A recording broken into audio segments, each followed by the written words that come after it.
economics, the foundation of all strategy, is an area often neglected by historians and strategists, including Edward Luttwak, who in his Grand Strategy of the Roman Empire failed to address the topic.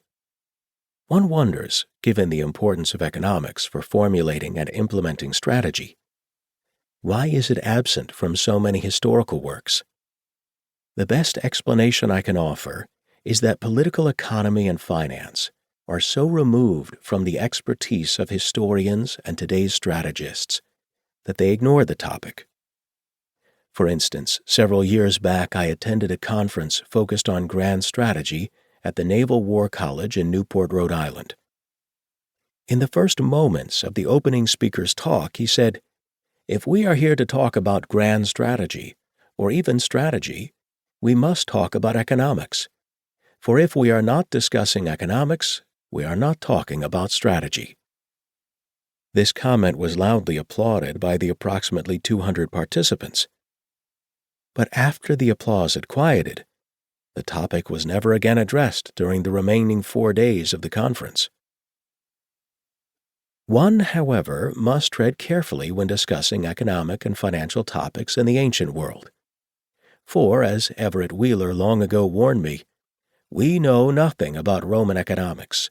It is all assumptions and guesses piled atop of other assumptions and guesswork. I do not believe Wheeler was right when he said this to me, and he is certainly wrong now. Over the last few decades, scholars in the field, including Peter Temin, Paul Erdkamp, Walter Scheidel, Ian Morris, Richard Soller, Andrew Wilson, Elio Locascio, William Harris, Alan Bowman, and many others, have accomplished tremendous work. Building on the pioneering work of M.I. Rostovtsev, Tenny Frank, and Richard Duncan Jones, scholars have greatly enlarged our knowledge and understanding of the Roman economy.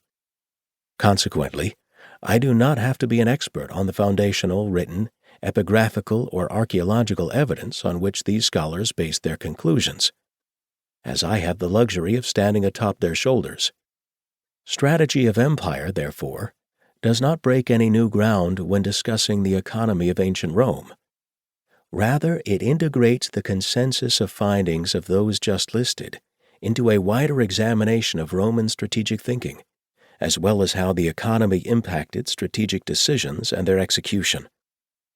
Economics is not the only area of Roman scholarship where I get to stand on the shoulders of giants. In recent decades, there has been an explosion of masterful works that have employed new research tools, methodologies, and discoveries to remake the field of Roman studies. I became aware of this explosion in the mid-2000s when I was listening to a cafeteria conversation between two well-known historians that was heading in the direction of a heated argument. The topic was the fall of the Western Roman Empire, and one participant heatedly declared the other's interpretation of events wrong. The reply came back, "Have you read Wickham or Heather?" To which the first professor answered, "I have read Gibbon from cover to cover, and that's enough." The exasperated reply came back, "If you have not read Wickham and Heather, then you don't know anything about the topic, and I'm wasting my time." He then stood and stalked off. I excused myself soon after, and went and ordered Peter Heather's and Chris Wickham's books and pored over them.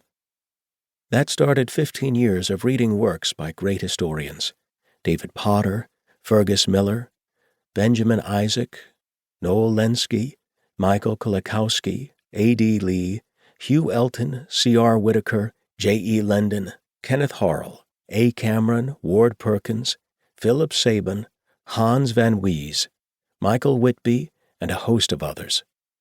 So although I also read the works of all the great historians who wrote during the Empire, from Livy to Procopius, I did not have to interpret them or try and discover where they erred, exaggerated, or made stuff up.